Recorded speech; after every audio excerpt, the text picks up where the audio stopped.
Isaiah stepped out of the black limousine. His tailored suit cost more than the village's entire harvest. 12 years of silence were over. He clutched a gold key to the mansion he had built for his father Otis. But the village square was not filled with celebration. Instead, a crowd gathered to mock an old man in rags. Isaiah's breath hitched. The beggar was on his knees, scrubbing mud with his bare hands. It was Otis.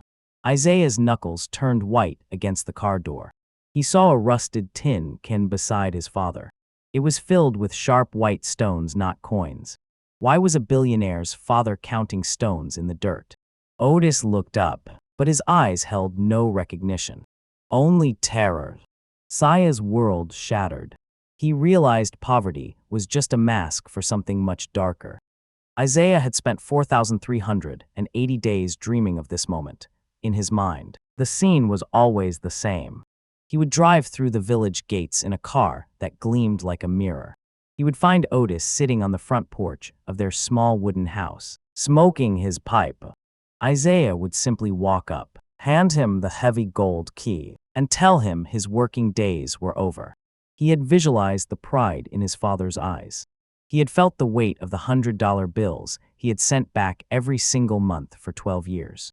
But as Isaiah stood by the limousine, the reality felt like a cold blade.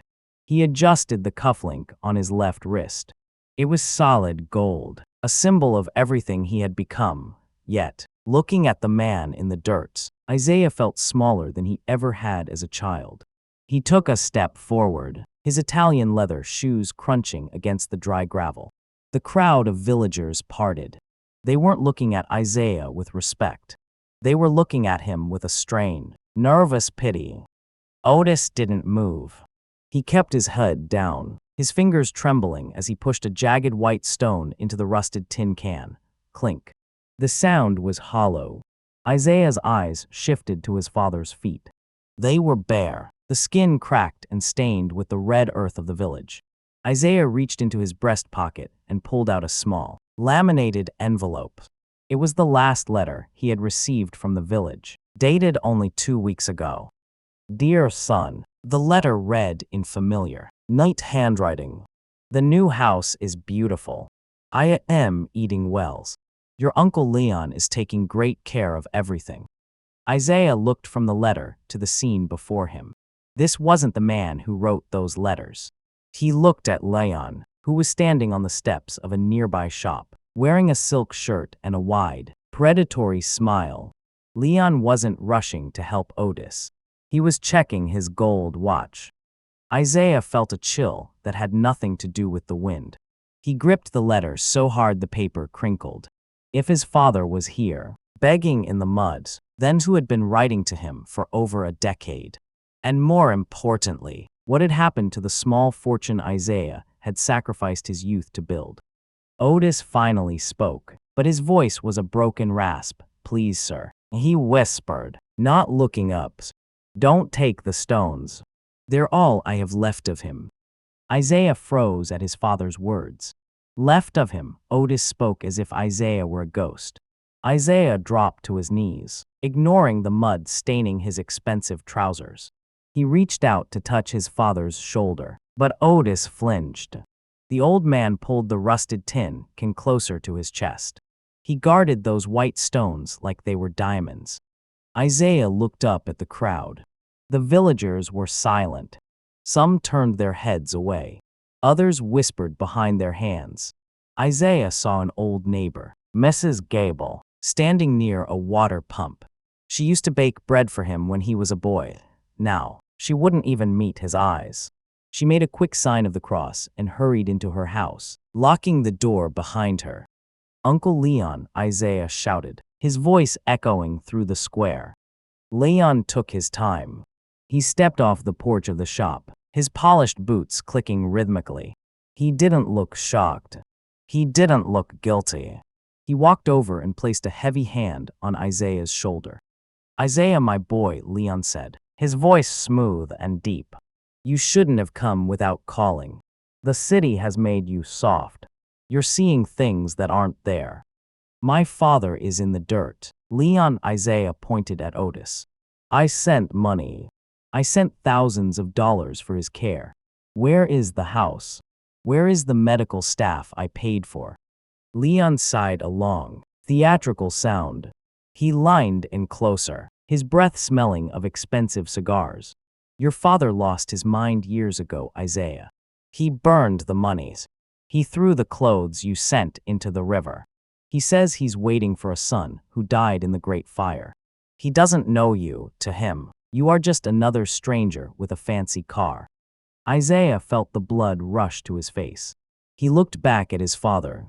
Otis was staring at one specific stone. He was rubbing it with his thumb, whispering a name under his breath. It wasn't Isaiah's name. Isaiah reached for the tin can, wanting to see what was so special about these stones. But Leon's grip on his shoulder tightened. It wasn't a hug. It was a warning. Don't touch that can, Isaiah, Leon whispered. Some secrets are buried for a reason. If you disturb them, you might find out that your father isn't the only one who has been living a lie. Leon then reached into his own pocket and pulled out a gold coin. He tossed it into the mud in front of Otis. Pick it up, old man, Leon commanded. Otis didn't reach for the gold. He reached for something else hidden in the mud beneath the coin, a small, charred piece of wood with a date carved into it. A date that made Isaiah's heart stop. It was the date of his own funeral. The charred wood felt cold in Isaiah's hand. The date was exactly 12 years ago, the day he had left the village. He looked at the gold coin Leon had tossed. It sat in the mud, shiny and arrogant. Otis didn't even glance at it. He only cradled that piece of burnt wood as if it were his own soul. Leon chuckled, the sound dry and hollow. He gestured to the surrounding buildings. Look around, Isaiah. While you were away playing king, I stayed. I built this. I kept this village alive. Leon pointed to a large, newly painted house on the hill.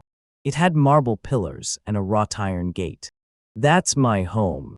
And this, he pointed a polished boot at the puddle where Otis sat. This is what happens to those who can't keep up.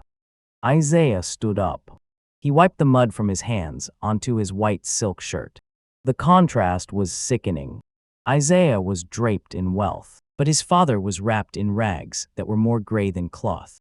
Leon stood there, tall and well-fed, radiating the power of a man who owned everyone's debt. You told me the money was for a hospital, Isaiah said, his voice low and dangerous. Money is just paper, Isaiah. In this village, loyalty is what matters. And your father. He was loyal to a dead boy. Leon stepped closer. He reached out and flicked a piece of mud off Isaiah's blazer. You should get back in your car. Go back to your tall buildings and your shiny life. You don't belong in the dirt anymore. Suddenly, a young boy ran across the square. He was carrying a small loaf of bread. He didn't go to Otis. He ran straight to Leon and handed him a small leather pouch. Leon opened it, counted a few coins, and nodded. Only then did he let the boy hand the bread to Otis. But the bread wasn't for eating. Isaiah watched in silence as his father took the bread. Otis didn't take a bite. Instead, he carefully broke the loaf in half and pulled something out from the center. It wasn't a stone. It was a small, folded piece of blue ribbon. The same ribbon Isaiah's mother used to wear in her hair. Isaiah's heart hammered against his ribs. The ribbon was clean, it was dry. There was no way it had been sitting in the mud. He looked at the boy, then at the silent villagers. They weren't just watching a beggar. They were participating in a ritual. Why is he hiding her ribbon in bread? Leon, Isaiah demanded. Leon's smile vanished. His eyes grew cold. I told you to leave, Isaiah. Some questions don't bring peace. They bring fire. At that moment, Otis looked up. For the first time, he stared directly into Isaiah's eyes. He didn't see a billionaire. He saw the ribbon. He leaned forward and whispered loud enough for only Isaiah to hear. The fire didn't take the house, son. The house took the fire. The ground gave way beneath Isaiah's feet. The house took the fire. The words were a jagged blade. Otis wasn't just begging, he was testifying.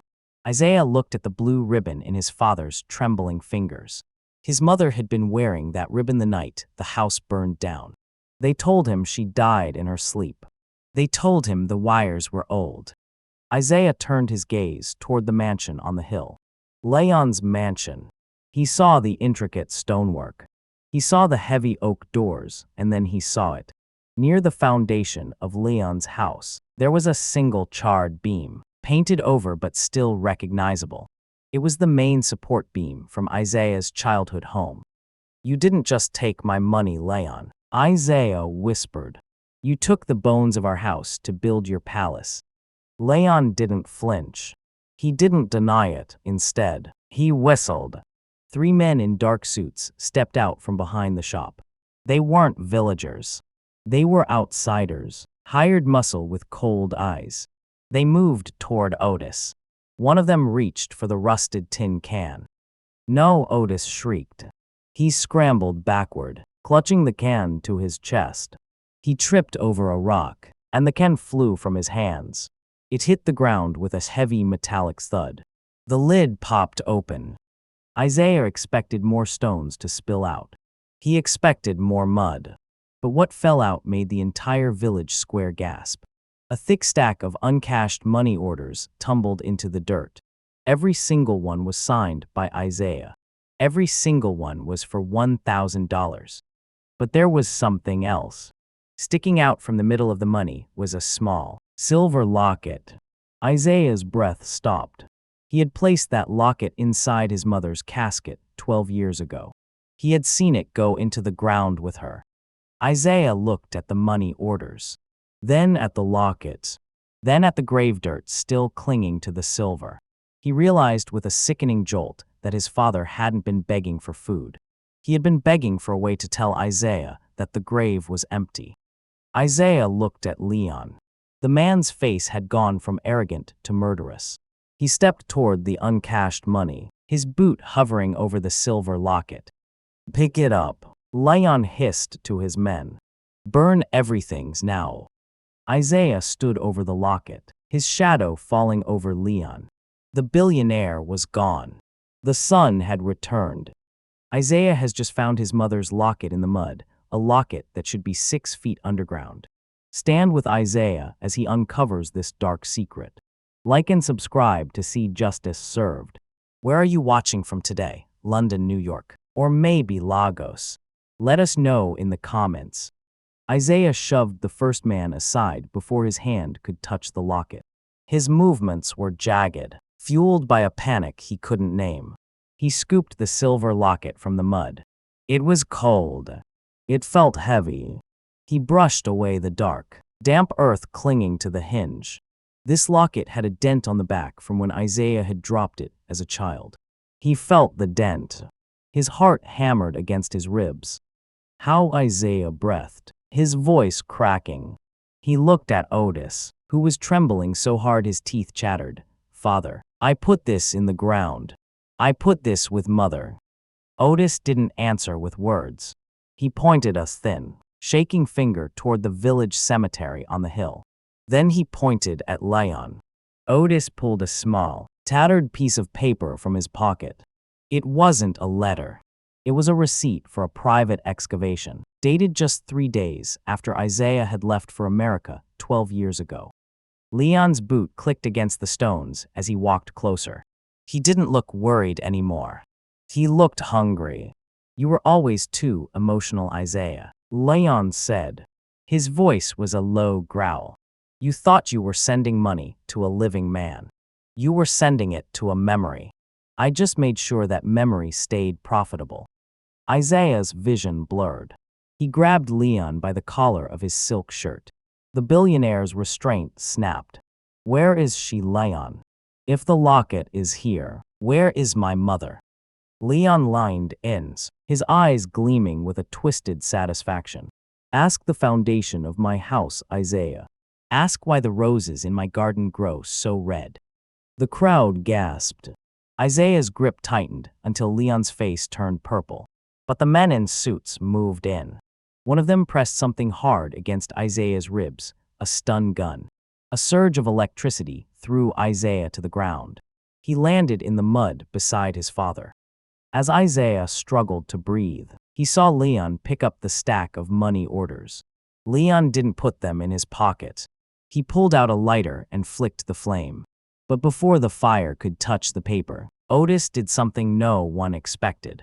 He grabbed a heavy stone and smashed it against a hidden wooden plank beneath where he had been sitting. The plank broke. A hollow space appeared. Inside was not more money, but a single, old-fashioned cassette tape. On the label, in his mother's handwriting, were 2 words: the truth. Leon froze. The flame of his lighter flickered and died. He looked at the tape as if it were a ticking bomb. The grave was never empty, Isaiah. Otis whispered, his voice suddenly clear. It was just the wrong body. The words "wrong body" hung in the humid air like a curse. Leon's face drained of color. He lunged toward the broken plank, but a heavy cane blocked his path. It was Mrs. Gable. She wasn't hiding in her house anymore. Behind her, a dozen villagers stepped forward. Their faces were no longer masked by pity. They looked at Leon with a cold, growing fury. "That's enough, Leon," Mrs. Gable said. Her voice didn't shake. "We stayed quiet because you held our debts.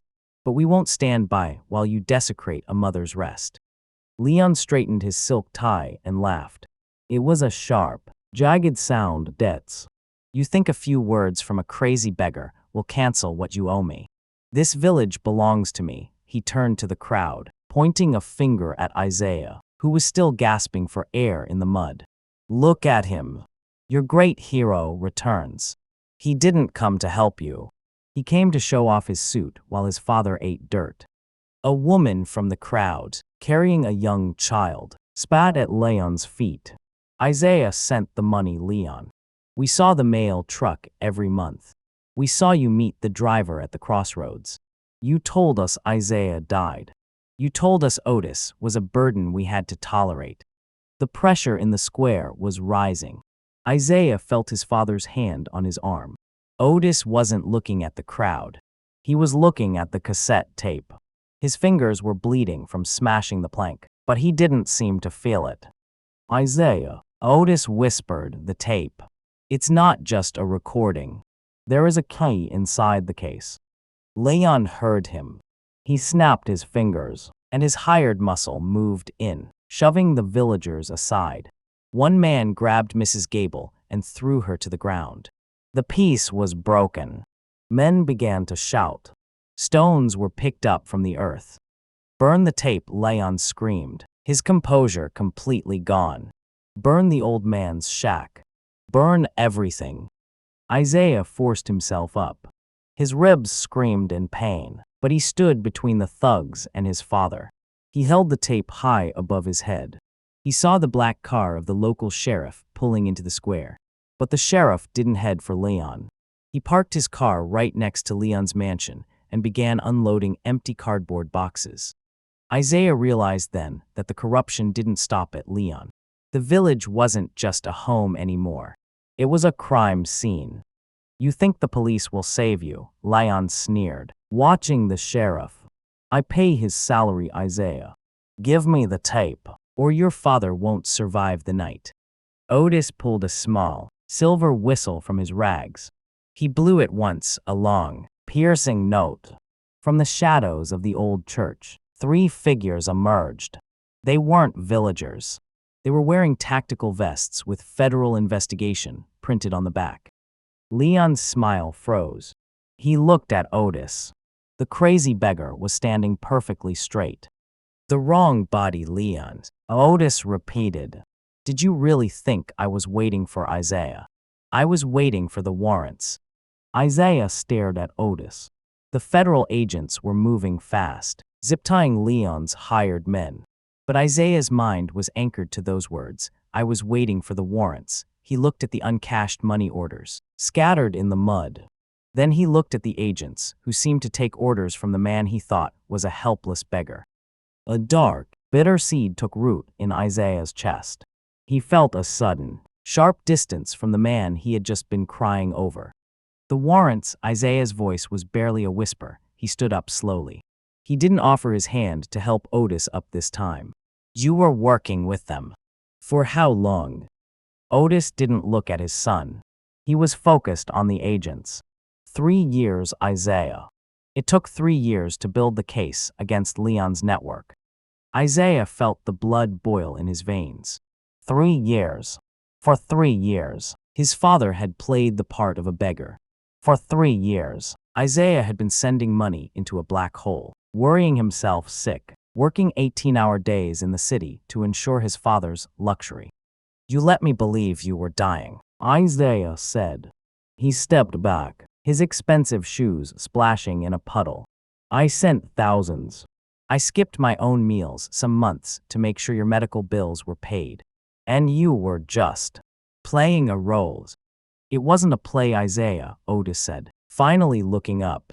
But his eyes were hard. Leon is dangerous. I had to stay close. I had to see where the money went. You used me, Isaiah snapped. He pointed at the money orders in the dirt. You used my guilt. You knew I would keep sending it if I thought you were suffering. Was I just a bank account for your investigation? Leon, pinned against his car by an agent, started laughing. It was a wheezing, triumphant sound, see Isaiah. He doesn't care about you.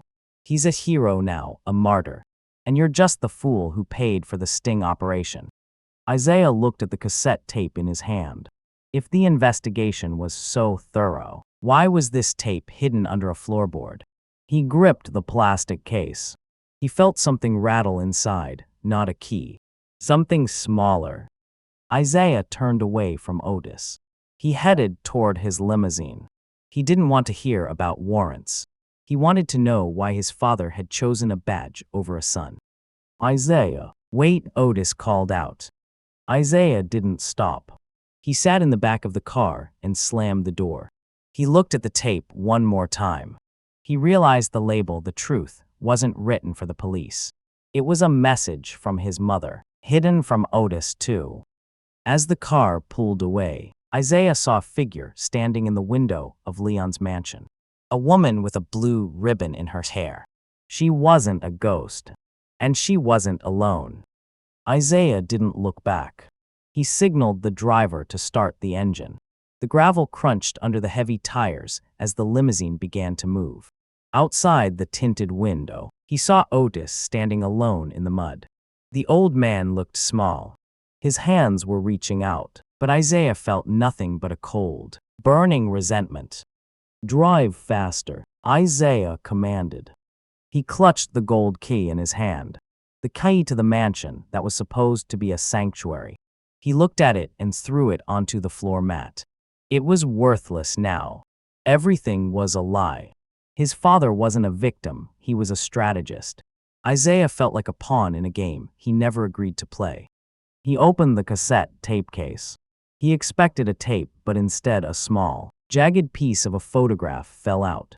It was a picture of a woman's hand.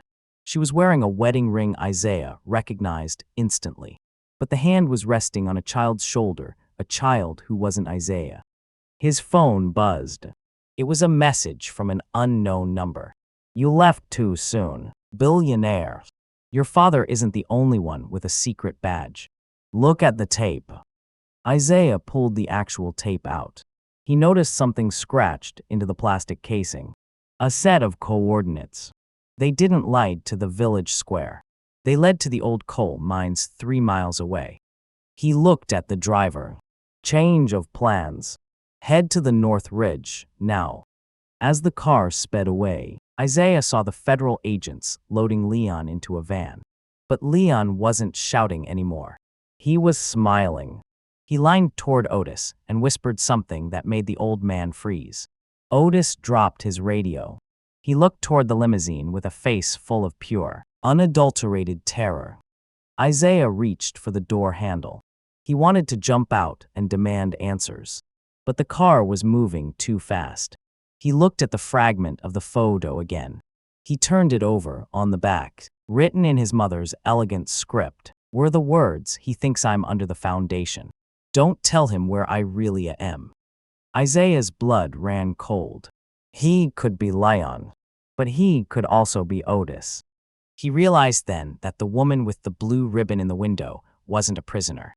She was the one holding the camera, and she was pointing it directly at Isaiah's car. The limousine slowed down as they approached the coal mines. The gates were wide open. A single red lantern was hanging from the entrance. Isaiah stepped out, the silence of the woods pressing against his ears. "Father," Isaiah whispered to the empty air. "Who exactly were you investigating?" He walked toward the lantern. Underneath it sat a small, wooden stool. On the stool was a bowl of warm soup and a pair of worn flip-flops. The exact same pair Isaiah had sent in a care package 6 years ago. They weren't dirty. They were brand new. Isaiah heard a floorboard creak behind him. He didn't turn around. He felt the cold barrel of a gun press against the back of his neck. "You should have stayed in the city, son," a woman's voice whispered. The warrants were never meant for Leon. The voice was unmistakable. It was the same voice that had tucked Isaiah into bed every night until he was 18. He didn't move.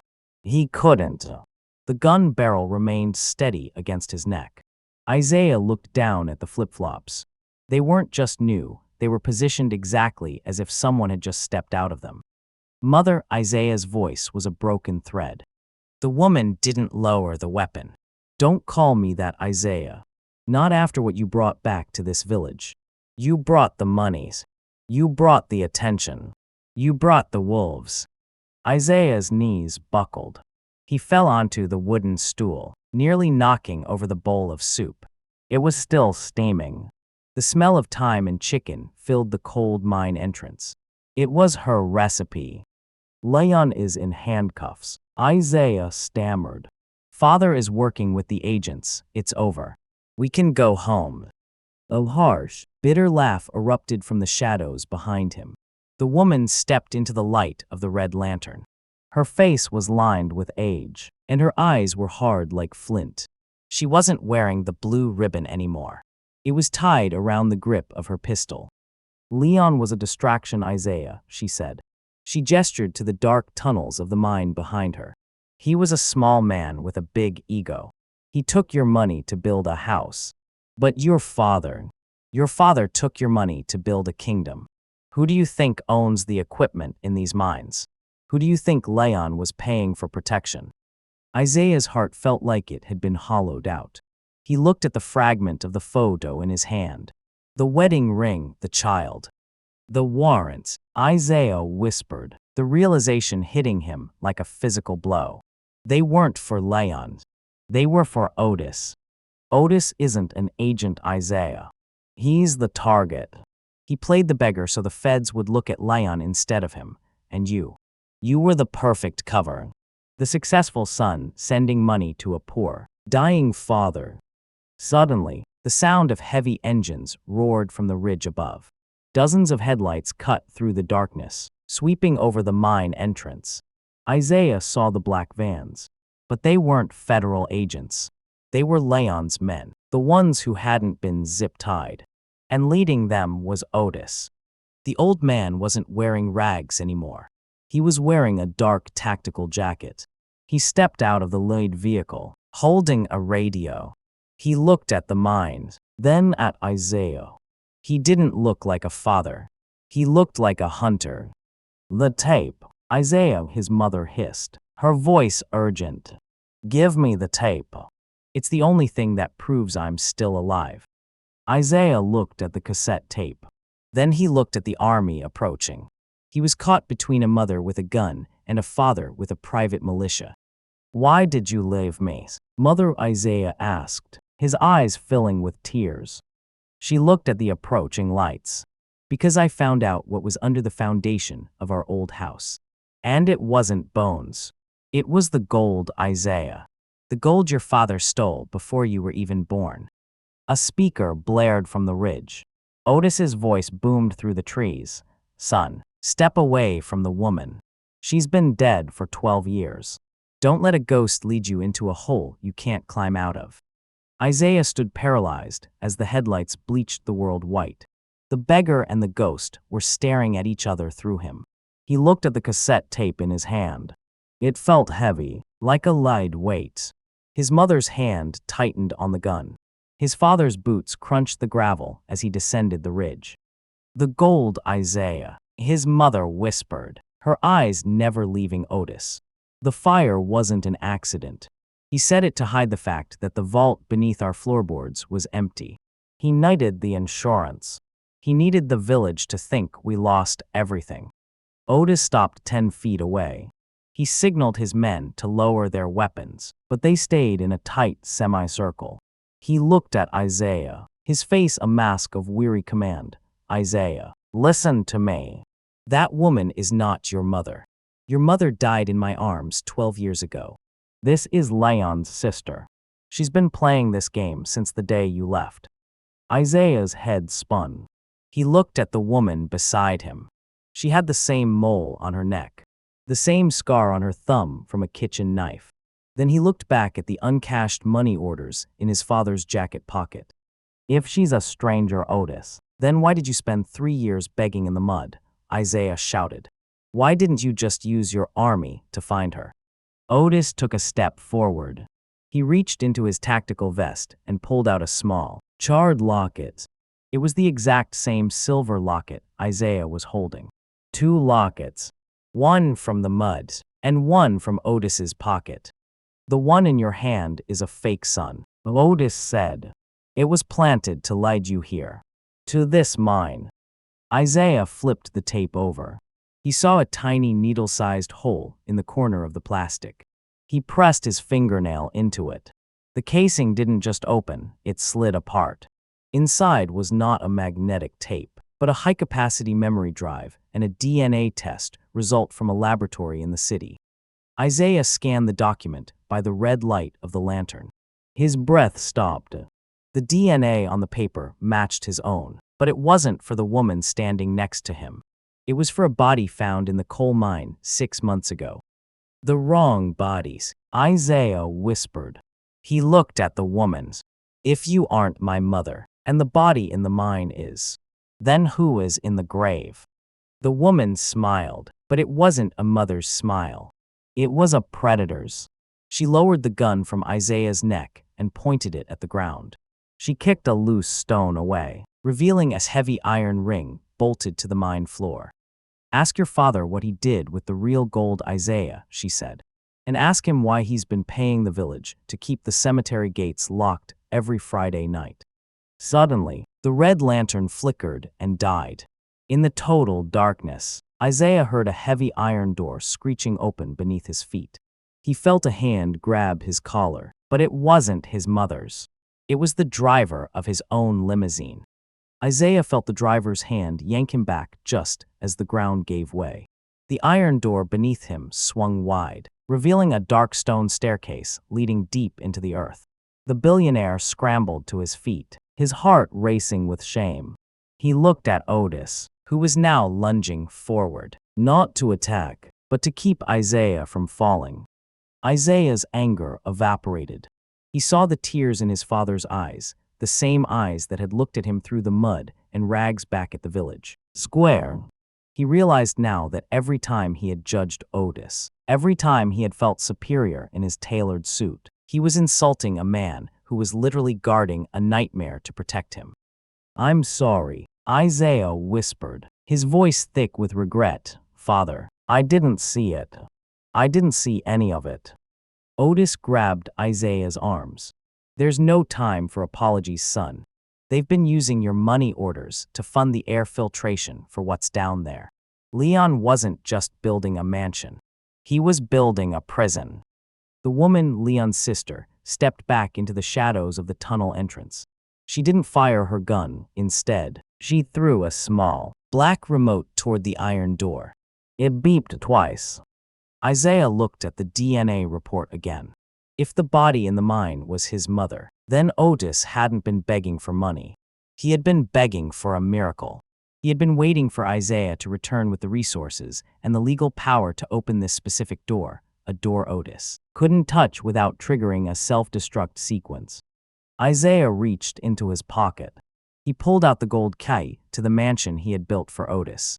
He realized it wasn't a gift. It was a distraction Leon had planned years ago. Isaiah walked toward the iron ring on the floor. He didn't use the gold key. He used the small, silver locket Otis had given him. He pressed the dent on the back of the locket into a matching indentation on the iron ring. The screeching stopped. A low hum filled the mine.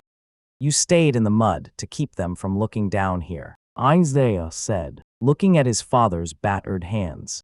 "You let the whole village laugh at you so they wouldn't notice the shipments of food going into the cemetery." Otis nodded slowly. "I wasn't waiting for your money, Isaiah. I was waiting for your courage." Isaiah turned to the driver of the limousine. "Call my security team. Tell them to bring every oxygen tank we have. And call the hospital. Tell them we're bringing home someone they declared dead 12 years ago." But as the door began to descend further, a muffled thumping sound came from the walls. Not from the stairs. From the ceiling of the mine. Isaiah looked up and saw a series of glass pipes running along the rock.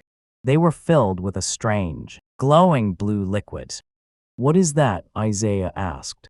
The woman's voice drifted from the darkness. "That's why your mother had to die twice, Isaiah. She found the source." The blue liquid pulsed inside the glass pipes like a sick heartbeat. Isaiah didn't wait to understand the science. He grabbed a heavy iron wrench from the driver's toolkit. He smashed the first pipe. The glass shattered, spray painting the stone walls in a neon glow. "The pressure is dropping," Otis shouted. He pointed toward the heavy iron door at the bottom of the stairs. "Isaiah, the locks are electronic. If the power from those pipes goes out, that door stays shut forever." Isaiah didn't stop. He moved like a man possessed. He stripped off his expensive blazer and wrapped it around his hand. He began tearing the secondary cables from the ceiling. Every spark that flew bit into his skin, but he didn't flinch. He had spent 12 years building an empire of paper and numbers. Now, he was fighting for a single breath of air for the woman beneath his feet. "Security is 5 minutes away," the driver yelled, his voice echoing off the damp rock. "We don't have 5 minutes," Isaiah roared. He lunged for the iron ring again. The locket was still acting as the master key, but the stone floor began to vibrate. Leon's sister had disappeared into the dark, but her remote was still beeping. The sound was faster now. A countdown. Isaiah looked at his father. Otis was quivering, but his hands were steady as he held a flashlight over the stairs. Isaiah saw something move behind the iron bars of the lower door. A thin, pale hand reached through the gap. It wasn't the hand of a ghost. It was moving. It was scratching at the metal. Mother, Isaiah screamed. He threw his entire weight against the iron door. The hinges groaned. He could smell the stale, recycled air escaping from the chamber. It smelled of copper and old roses. Isaiah reached through the bars and grabbed the pale hand. It was ice cold, but the fingers curled around his own, a desperate, silent grip. "I've got you," Isaiah whispered, tears streaming down his face. "I'm never letting go again." Suddenly, the blue liquid in the pipes turned a deep, angry red. A loud hiss filled the tunnel. White smoke began to pour from the vents in the ceiling. Otis collapsed to his knees, clutching his throat. "The gas," Otis gasped. "Isaiah. The override. Look at the locket." Isaiah looked at the silver locket. A tiny screen had activated on the back. It wasn't a dent. It was a fingerprint scanner. But it wasn't asking for Isaiah's print. It was asking for a code that only a son who truly knew his father would know. Isaiah's mind raced. What was the one thing Otis always told him? The date. Isaiah breathed. Not the funeral. The homecoming. He punched in the numbers. The iron door clicked. But as it swung open, Isaiah saw what was actually inside the room. It wasn't just a bed. It was a laboratory. and there were 3 other glass caskets, all occupied by people the village had buried years ago. The iron door swung wide. Isaiah didn't care about the caskets or the glowing tubes. He lunged into the small, sterile room. He grabbed the woman on the cot. She was thin. Her skin was like parchment. But as her eyes opened, Isaiah saw the light he had missed for 12 years. "Isaiah," she whispered. He didn't speak. He just pulled her into his chest. He felt her tears soak through his ruined silk shirt. Behind them, Otis stumbled into the room. The beggar fell to his knees beside the bed. He took her hand and kissed the knuckles. 3 people, broken by a decade of lies, were finally breathing the same air. The siren from the security vans grew louder above. Isaiah's driver rushed in with 2 tactical guards. They began moving the other caskets. These were the dead of the village.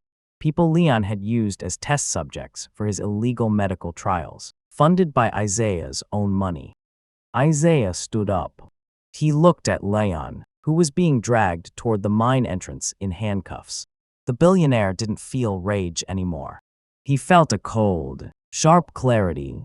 He walked over to Leon. He didn't strike him. He simply reached into Leon's pocket and pulled out the gold watch. "This belonged to my father's father," Isaiah said. He handed the watch to Otis. The sun began to rise over the village. Isaiah sat on the porch of the weathered wooden shack he used to call home. It wasn't a mansion. It was a home. His mother sat next to him, wrapped in a thick wool blanket. Otis was nearby, finally sitting in his old chair, smoking his pipe. The village was quiet. Leon's mansion on the hill was now draped in yellow police tape. Isaiah looked at the uncashed money orders. He didn't put them in a bank. He used them to start a foundation in the village square, a place where no one would ever have to beg for a secret to be heard. But as the wind blew through the trees, Isaiah noticed something. He looked at the silver locket around his mother's neck. He clicked it open. Inside was a tiny, folded piece of paper he hadn't seen before. It wasn't a message for him. It was a map to a second vault, located directly under the village church. Isaiah looked at his father. Otis was staring at the church spire. He wasn't smiling. "The gold was never the point, was it, Otis?" Isaiah asked softly. Otis took a long pull from his pipe. He looked at the horizon. "Some things are buried because they are precious, Isaiah. Others are buried because they are still hungry." Isaiah has finally brought his mother home, and the evil Leon is behind bars. But the mystery of the village is far from over. If you believe in the power of a son's love, like and subscribe to our channel. What would you do if you found out your whole life was a cover-up? Tell us your story in the comments below.